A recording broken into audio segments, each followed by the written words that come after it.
In this tutorial, we will learn how to write a Python program to multiply all the items in a list using function.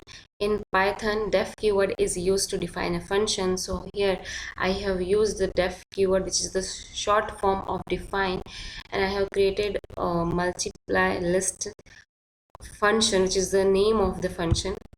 And the actual code of how to get the multiplication of all the items in a list is written inside the function definition, but these statements which is inside the function definitions are not executed until the function is called.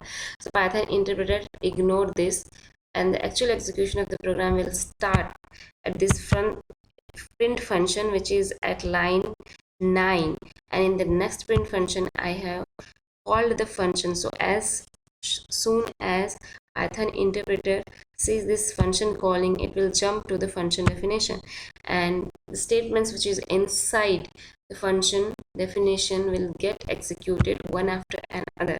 So first, at the first statement of the function definition, I have created a variable named mItems and stored an integer value 1 in it. And next I have taken a for loop because we have to iterate through every elements of the list to get multiplication of all the items of the list.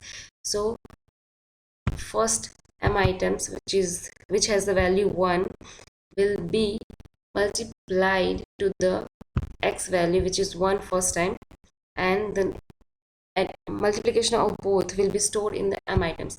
Now second time x will be 3, and the multiplication of the value of mItems and 3 will be stored in mItems, and the next process, the same process will be done for the third element of the list. Once the multiplication done all the elements of the list, it will be stored in mItems finally, and the return and the function at last return the value of multiplication. So when we call the function, we get the multiplication of all the items of a list, and here I have called it in a print function, so the multiplication will get printed on the terminal. Let's run the program and see what happens.